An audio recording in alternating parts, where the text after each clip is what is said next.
मैं कैसे आ रहा हूं, धीरे धीरे से मेरी जिंदगी में आना। देखो धीरे धीरे मतलब एसेट्स को मैंने क्या किया, कहां पर भेजा, रियल अकाउंट्स में। अब देखो यहां पर लिखा हुआ है ड्राइंग्स। सर ड्राइंग्स कौन करता है, तो ड्राइंग्स अपना प्यारे करता है, बिजनेस का ऑनर करता है, बिजनेस का मालिक करता है।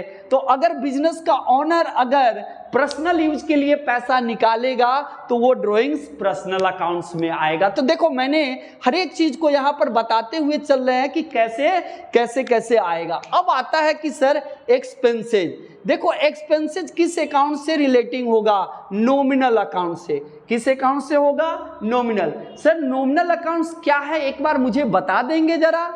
जितने सारे एक्सपेंसेज, ऑल एक्सपेंसेज और ऑल इनकम, ऑल एक्सपेंसेज और ऑल इनकम, जितना इनकम होगा और जितना खर्चा होगा सब नॉमिनल अकाउंट्स में आएगा। जितने सारे एसेट्स होगा रियल में आएगा। अब आइए अब क्या है से सुनिए। कहता है कि सर लायबिलिटीज किस अकाउंट्स में आता है, सर लायबिलिटीज पर्सनल अकाउंट्स में आता है। किस अकाउंट्स में आता है, पर्सनल अकाउंट्स में। सुनो सुनो अभी तो शुरू हुआ है। इनकम, इनकम किस अकाउंट्स में आएगा, इनकम नॉमिनल अकाउंट्स में आएगा। कैपिटल किस अकाउंट्स में आएगा, पर्सनल अकाउंट्स में आएगा। देखिए कोई प्रॉब्लम नहीं है, एकदम लोचा नहीं है दादा, लोचा नहीं है दादा। सुन लीजिए फिर से, एसेट्स किस अकाउंट्स में आएगा, रियल में आएगा। ड्राइंग्स किस में आएगा, पर्सनल में आएगा। एक्सपेंसेज किस में आएगा, नॉमिनल में आएगा। एक्सपेंसेज किस में आएगा, नॉमिनल में आएगा। सर लायबिलिटीज किस में आएगा, पर्सनल में आएगा। इनकम किस में आएगा, नॉमिनल में आएगा। कैपिटल किस में आएगा, पर्सनल में आएगा। अब सवाल ये है कि सर आपने ये बता दिया कि एसेट्स जो होता है वो रियल अकाउंट्स में आता है, आपने ये बताया ड्राइंग्स जो होता है वो पर्सनल अकाउंट्स में आता है, और आपने बड़ी प्यार से बोला कि एक्सपेंसेस जो होता है वो नॉमिनल अकाउंट्स में आता है, लायबिलिटी जो होता है वो पर्सनल में आता है, इनकम जो होता है वो नॉमिनल में आता है, और कैपिटल होता है पर्सनल में आता है। ओके हम आगे बढ़ते हैं। अब सवाल ये है कि सर हमारा पर्सनल अकाउंट्स में क्या क्या आता है, कौन कौन चीज़ पर्सनल अकाउंट्स में है। तो पर्सनल अकाउंट्स में 3 चीज़ें हैं, आप सुनते रहिए ध्यान से। पर्सनल अकाउंट्स में क्या क्या आता है। पर्सनल अकाउंट्स में आता है N for natural. N for क्या, नेचुरल। फिर से बोलिए, एन फॉर क्या, नेचुरल का अकाउंट। ये नेचुरल अकाउंट आता है।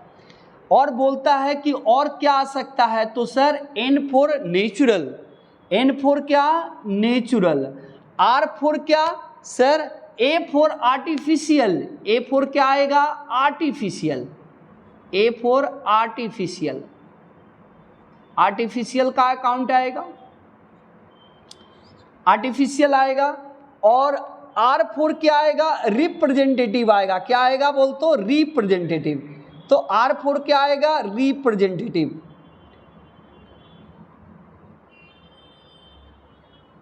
आर फॉर क्या, रिप्रेजेंटेटिव अकाउंट। कौन सा अकाउंट आएगा, तो देखो मैंने पर्सनल अकाउंट्स में 3 चीजें लिखा।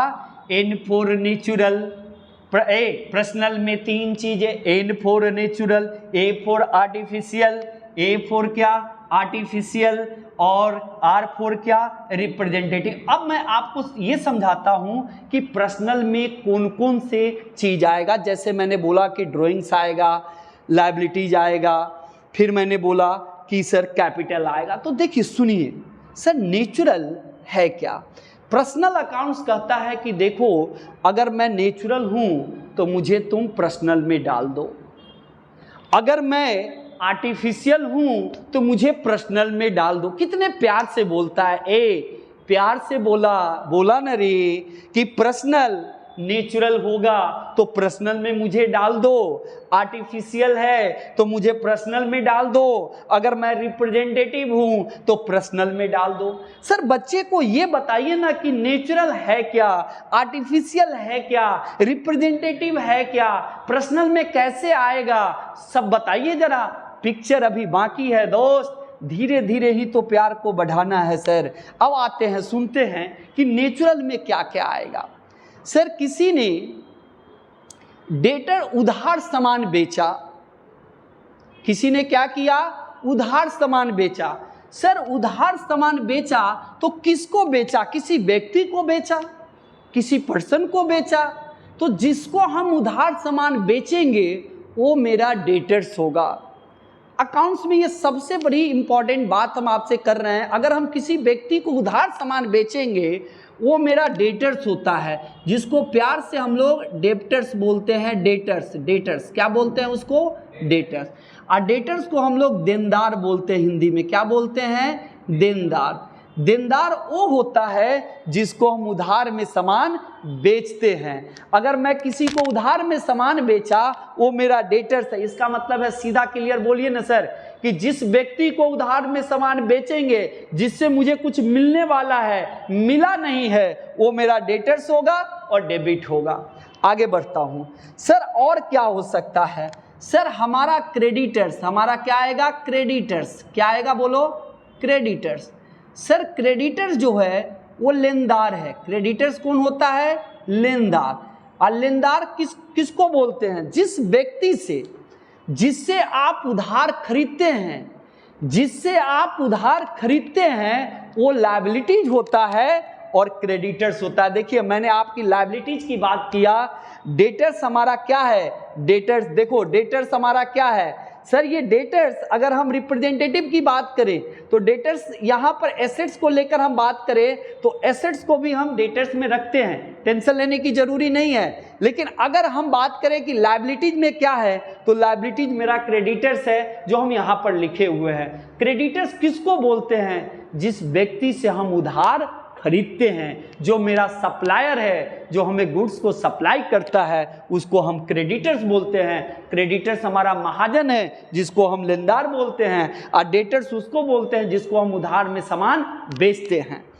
अब सवाल ये आता है कि सर आर्टिफिशियल में क्या क्या आता है, जो मानव के द्वारा, जो ह्यूमन नेचर के द्वारा जो क्रिएट किया जाता है, जो बनाया जाता है। जैसे मेरा कोचिंग क्लासेज है KN commerce classes.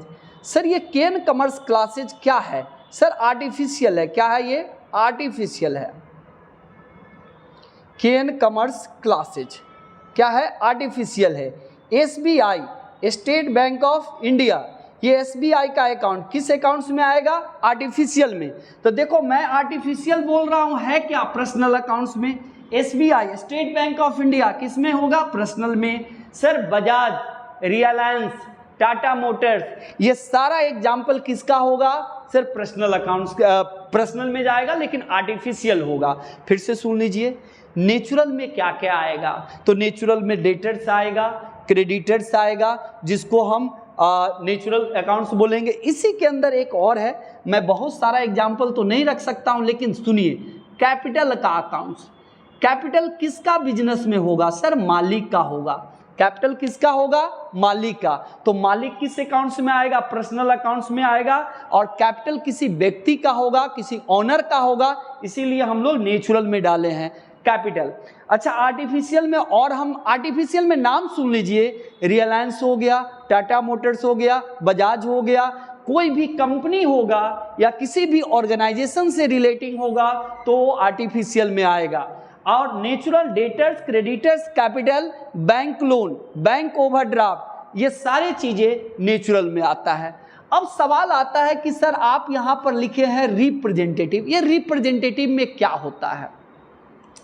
Sir representative जो अकाउंट्स है ये ऑनर को रिप्रेजेंट करता है। ध्यान से सुनिएगा, बहुत इंपॉर्टेंट चीजें हैं जो रिप्रेजेंटेटिव आपको मैं बता रहा हूं। रिप्रेजेंटेटिव में क्या क्या आता है, सर रिप्रेजेंटेटिव में जैसे सैलरी ड्यू है, रेंट ड्यू है, वेजेज ड्यू है, कमीशन रिसीव्ड इन एडवांस है, एक्रूड इनकम है, प्रीपेड रेंट है, ये सब रिप्रेजेंटेटिव होता है। ध्यान से फिर से सुनेंगे।